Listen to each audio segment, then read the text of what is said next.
Deus me deita, acontece, me levanta comigo, eu calo, comigo eu canto, eu bato um papo, eu bato um ponto, eu tomo um drink, eu fico tonto.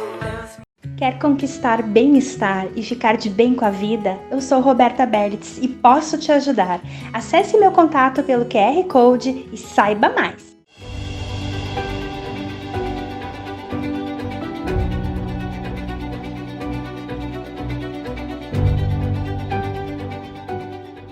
Olá, sejam todos muito bem-vindos a mais um programa Mulheres Quebrando Tabus aqui na Vale TV.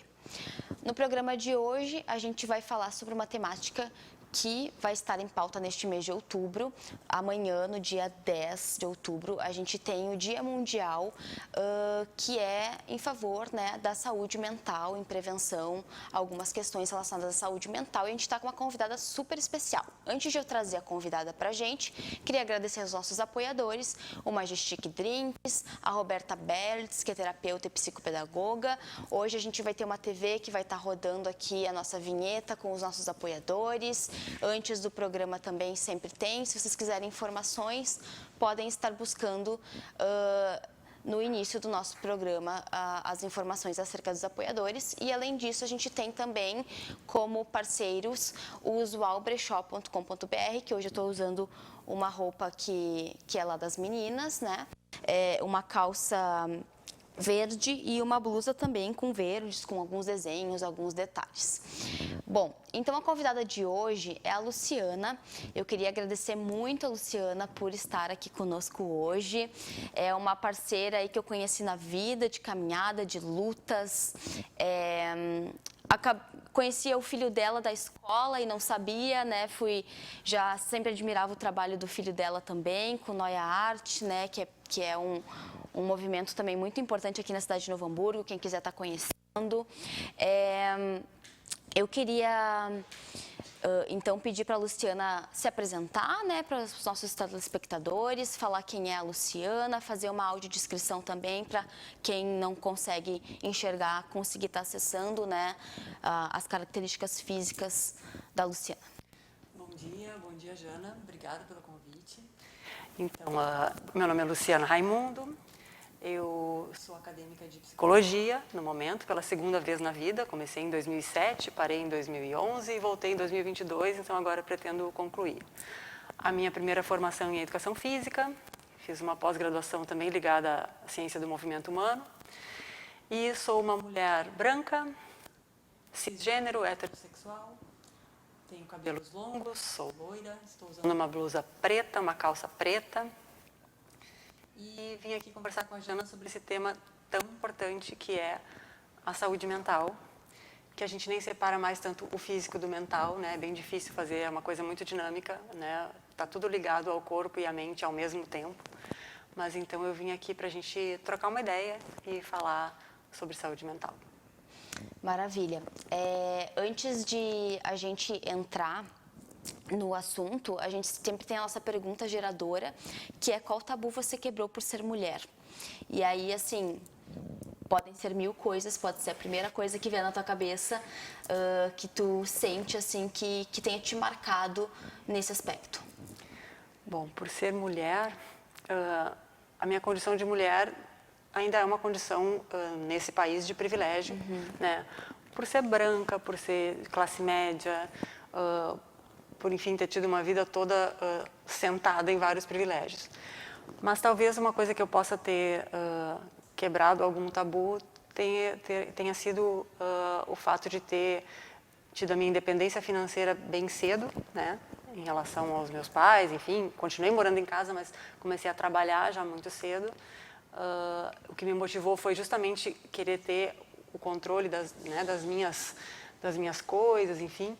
Então, isso me fez, talvez hoje, olhando para trás, pudesse ter pensado um pouco mais, pudesse ter refletido, mas assim, comecei a trabalhar aos 14 anos e foi uma coisa levando a outra. Tive sorte de logo me encontrar na primeira faculdade, trabalhar há 20 anos com isso, mas o que me motivou já foi lá desde a adolescência esse senso de independência, né? Talvez não tinha essa noção de patriarcado que a gente tem hoje, de machismo que a gente tem hoje, mas já tinha alguma coisa ali de que eu precisava disso para alavancar, né, na minha vida. Muito bem.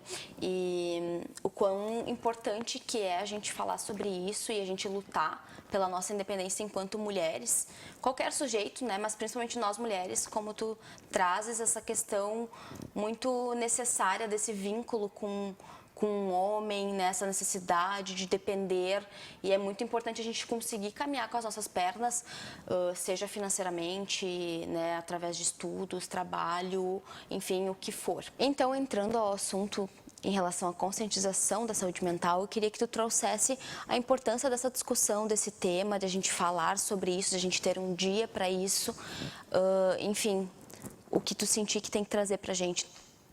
Então, como eu tinha comentado antes, a questão da saúde mental, ela não é do pescoço para cima, né? Ela é um todo. Nós somos seres biopsicossociais.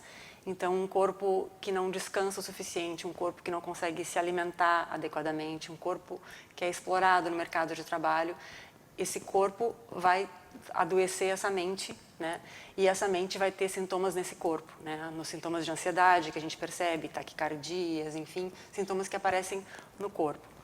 A gente precisa falar dessa data e precisa falar disso em todos os outros meses do ano, porque quando a gente analisa os dados do Brasil, né, no último relatório da OMS, desculpe, da Organização Mundial de Saúde, a gente tem os dados de 2022 que colocam o Brasil numa posição bem preocupante em relação à saúde mental, como o primeiro país em ansiedade, índices de ansiedade, o primeiro em depressão na América Latina e o segundo em burnout, que é aquela depressão ligada ao trabalho, no mundo.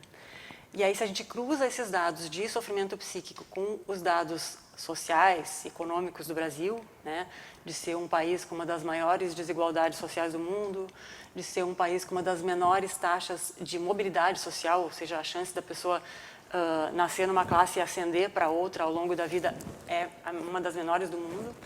Então, quando a gente cruza isso, a gente percebe o quanto a vida, o social, também é adoecedor, né? O quanto não é culpa do indivíduo, né? Tem muita tendência na saúde mental de culpabilizar o indivíduo, dele se sentir fracassado por ele estar sofrendo, dele esconder esse sofrimento.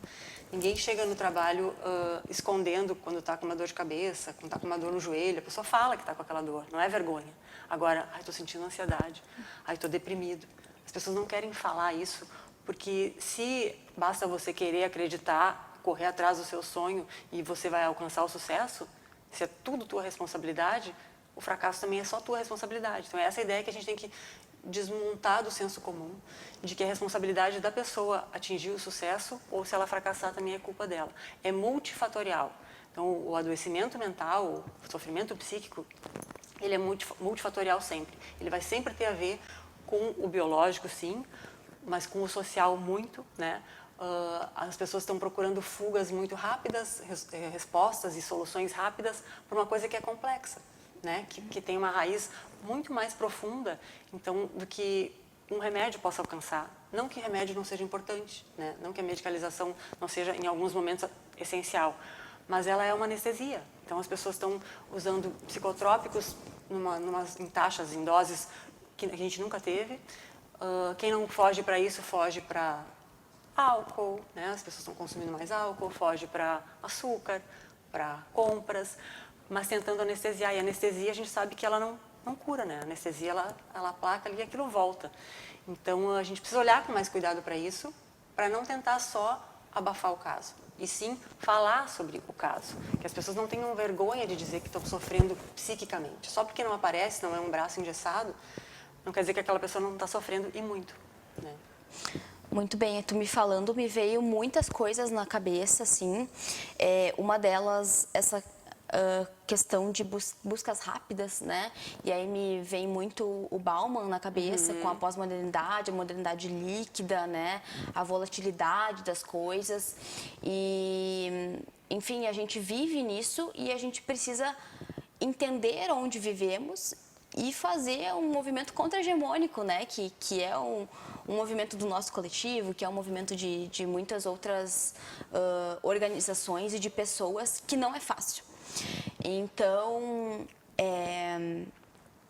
eu trago algumas questões assim para a gente refletir, que inclusive como tu falou, eu até já vi alguns posts no Instagram em relação à saúde mental, que para a gente ter uma boa saúde mental, a gente precisa ter comida na mesa, a gente precisa ter uma moradia, a gente precisa ter um trabalho com condições, né? A gente precisa ter um momento de lazer, né? E aí esse momento de lazer, ele pode ser acesso à cultura, a esporte, né? Enfim, diversas coisas, né? E aí eu trago também, eu estava num congresso final de setembro, que é o Combrace, que é o congresso mais qualificado da educação física, e ali foi trazido dados que diferenciam homens e mulheres de diferentes classes sociais e diferentes raças, etnias, e como os homens brancos com classe média alta, né, média alta, enfim, têm muito mais acesso durante a vida e ao longo da vida para ter este tempo, e quanto homens negros ou mulheres e mulheres negras, assim, na faixa da adolescência ali, as pessoas têm um acesso parecido, e ao longo do andar da vida aquele gráfico vai se distanciando, né? As mulheres negras são as que menos têm acesso a isso, né? E o esporte pode ser e é também um momento de lazer e um momento de saúde, não só física, mas mental, né? É que se a gente olhar para essa pirâmide social, quanto mais na base, como o caso das mulheres negras, dos jovens negros, mais esforço essa pessoa tem que fazer para ter o mínimo, que é a comida na mesa. Então, são pessoas que ficam horas no transporte público. Que tempo que sobra para elas praticar um esporte? Elas estão exaustas. Então, assim, tem que mudar toda essa lógica, toda essa dinâmica, né? Do quanto essa pessoa precisa se esforçar para ter esse mínimo, que não sobra energia para ela ter o que também faz parte do básico, que é o lazer, que é o esporte, o cinema, né? Acaba que o lazer fica dentro do celular também, né? Então, esse tempo que as pessoas ainda se ficam imersas numa realidade que não existe, né? Se sentindo ainda mais aquém daquele ideal, daquela vida de plástico que está ali, que as pessoas postam, né? Se sentindo ainda mais infeliz por não alcançar, pensando que ainda tem que trabalhar mais, então vou acordar mais cedo. Vou pegar de novo 2 horas de trem, de metrô, vou chegar 1 hora antes do trabalho, vou trabalhar mais para ver se daí eu consigo. E é inatingível, porque não existe, né? As coisas que as pessoas estão se idealizando e baseando, não existe. É um recorte de uma realidade que foi infinitamente editada, né? E ensaiada, né? E representada para estar ali. Então, está gerando ainda mais sofrimento, que esse tempinho que resta, a pessoa está tão cansada, ela fica tirada ali no sofá, se é que sobra, com o celular na mão, olhando uma fantasia que é inatingível, né? Isso faz sofrer ainda mais, isso frustra ainda mais. Então, quando a gente junta o cansaço com a culpa, que daí a pessoa começa a sentir culpa, né? É culpa minha que eu não estou, como é que eu não consigo chegar lá, né? E esse combo de cansaço com culpa é profundamente adoecedor. E agora, pensando nessa questão de um acesso, por exemplo, à cultura, ao esporte, esses momentos de lazer que são importantíssimos para a saúde mental, me vem muito a importância de governos, de poder público, porque aí eu trago 2 coisas assim para a gente pensar, né? Por exemplo, eu lembro que quando eu estive num congresso em Vitória, no Espírito Santo, eu fiquei encantada que a cada quarteirão tinha uma quadra pública com uma academia ao ar livre, com um local no qual as pessoas podem usufruir sem precisar pagar. Tinha uma orla, obviamente, né, uma região de praia, mas com um lugar com ciclovia, para caminhada, para corrida, porque não adianta só eu ter tempo, eu preciso ter acesso e de forma gratuita. E aí a gente entra num outro ponto também, por exemplo, da questão cultural. Eu estive lá nesse congresso agora em Fortaleza e eu acessei o Espaço Cultural do Dragão do Mar, que é um movimento lá histórico, que faz parte da história do local, né? Tem importância social, com exposições gratuitas. E eu estive semana passada em Canela. Em Canela, qualquer coisa cultural que eu quero fazer, eu tenho que pagar. Então, assim, eu fiquei vendo esse contraste, né? E essa importância que a gente precisa ter de poderes públicos para viabilizar isso, né? E além disso, eu ia falar outra coisa que era... que aconteceu esse ano, que é uma coisa positiva, por exemplo, o fato do acesso à moradia. Imagina tu ficar a vida inteira pagando por uma coisa, por um lugar para te morar, que tu não sabe se um dia tu vai conseguir terminar de pagar. E a gente teve esse ano a aprovação do governo para as pessoas que têm Bolsa Família, o direito aos locais do Minha Casa Minha Vida gratuitamente, né? Não precisam mais estar pagando. Então, isso é um movimento em direção a uma saúde mental melhor também, né? Acesso à moradia, assim como vários outros acessos que estão garantidos, deveriam estar garantidos na Constituição, se eles fossem todos realmente colocados para a população, a gente teria um nível de adoecimento psíquico muito menor, né? Então, assim, ter onde morar, ter o que comer, ter acesso à educação, à saúde, são direitos que estão na Constituição. E a gente tem que ficar lutando para ter coisas que são as garantias mínimas, né, de uma vida minimamente saudável e, enfim, né, do ponto de vista psíquico, físico, emocional, espiritual, social, né? E é muito importante a gente trazer também a questão que, além de ter todo um contexto social, a gente... Independente da classe que a gente vai estar, do nosso gênero, enfim, claro, algumas coisas vão estar mais propícias para o desenvolvimento de uma ansiedade, de uma depressão, mas que a gente pode estar vulnerável a isso, né? Então, por exemplo, eu tive, né, acho que muita gente... A pandemia potencializou, né? Então, eu tive ali em 2021 uma depressão bem profunda e, inclusive, abri isso nas minhas redes, que é uma dificuldade a gente admitir isso, né? Mas até para as pessoas entenderem o que estava se passando, porque eu não me sentia eu, né? Eu não me sentia capaz, eu queria fazer outras coisas, não queria mais seguir o que eu sempre quis. Então, eu acabei... também através de uma rede de apoio descobrindo isso, porque foi minha ginecologista que, ao entrar lá na sala, disse: eu não te reconheci no teu jeito de caminhar, tu não é assim, tu tá com depressão, vai na psiquiatra. Eu já fazia acompanhamento, mas eu estava com agendamento um pouco mais para frente, acabei procurando um outro psiquiatra, e isso que eu estava em acompanhamento também com psicóloga, né? Sempre há 10 anos eu faço algum tipo de acompanhamento, assim, psicoterápico. E mesmo assim, mesmo tendo estrutura, família, acessos, eu entrei nesse momento de depressão. Então, fica o alerta, assim, eu acho que independente, né, dos marcadores sociais, qualquer pessoa está suscetível a isso, né? Às vezes a gente ouve assim, mas a pessoa tem tudo. Mas a gente não sabe o histórico daquela pessoa, né? E aí a gente entra numa outra questão, que é a perspectiva de gênero, né? Que as mulheres acabam por sofrer na vida muito mais assédios, abusos, violências, né? Que nem eu já trouxe aqui como um dos casos que é também gerador das depressões que eu já tive na minha vida, foi o abuso sofrido na infância.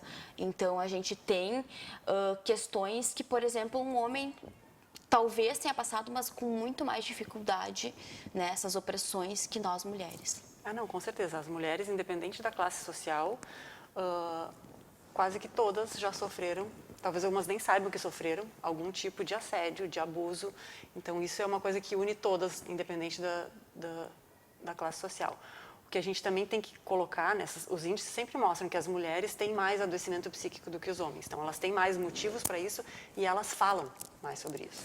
O homem, além de ser, normalmente, ele é o opressor, né, mas ele também tem as suas questões, ele não pode falar sobre isso. O homem não chora. O homem não é fraco, o homem não vai ter depressão. Então, assim, a gente também tem essas taxas de que as mulheres adoecem mais também por uma questão de que a gente busca mais. A gente se mostra mais vulnerável e a gente aceita mais essa ajuda, enquanto que o homem se protege, se defende mais e às vezes até por isso fica mais agressivo ainda. E a outra coisa que eu queria falar sobre essa questão do acesso é que realmente é um privilégio ter acesso há um tratamento psicológico, né? Hoje em dia tem alguns planos de saúde que abarcam a consulta com psicólogo, nem todos, né? Então ainda é para uma parcela muito pequena da população. Só que a gente tem que também olhar assim, e oferecer alternativas para quem não tem esse acesso. Então assim, as redes de apoio, né, entre mulheres do bairro, da família, do trabalho, da escola, é muito importante que as pessoas tenham para quem falar. Conversar com uma amiga não é terapia? Não, não é terapia. Mas se a pessoa não tem acesso a uma terapia, se ela precisa conversar com alguém, falar sobre. Alguém tem que saber que ela está sofrendo.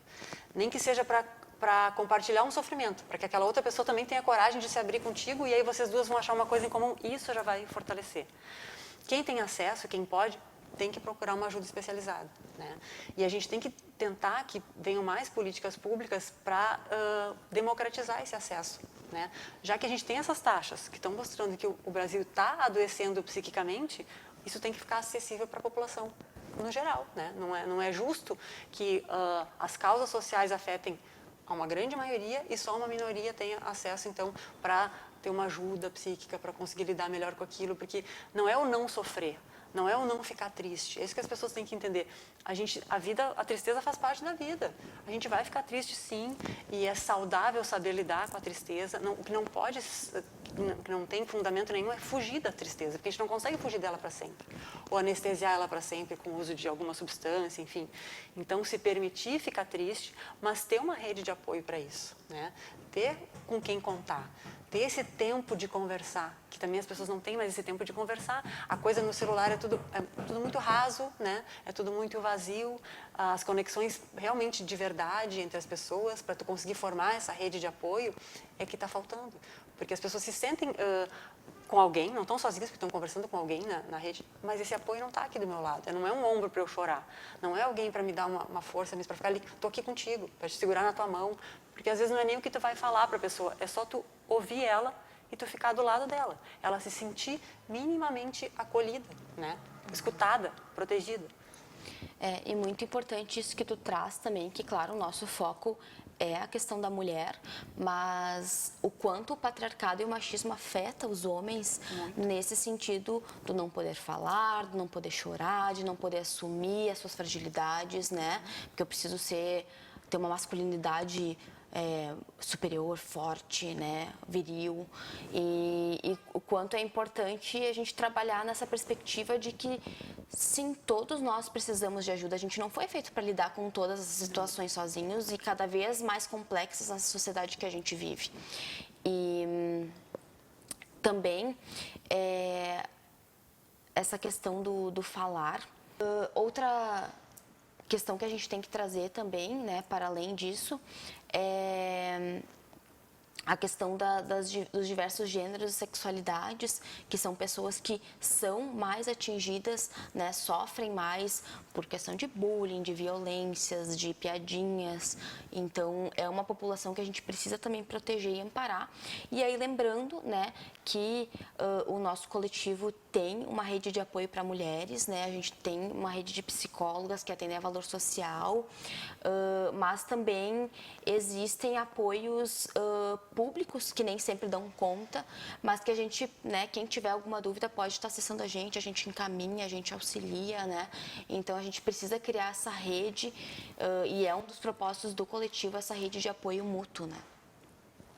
É muito importante isso que tu traz da população LGBT, que ia mais, enfim, porque ser alvo de preconceito, ser alvo de violência, né, claro que é muito adoecedor. Então, essa população é uma população que sofre além dos demais, né, assim como a população negra, em função do racismo, os indígenas, né? Então, o preconceito ele sempre vai ser adoecedor para quem sofre e as pessoas precisam ter essa consciência de que a diversidade ela é uma riqueza.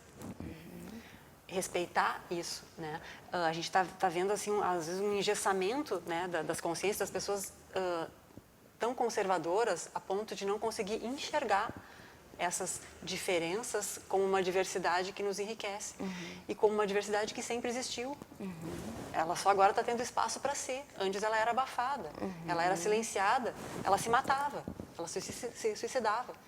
Ou matavam ela. Ou matavam ela. Agora continuam matando eles, né? O Brasil é um dos países que mais mata pessoas trans, mas essas pessoas, na adolescência, muitas vezes se suicidavam, por não ter coragem de enfrentar a família.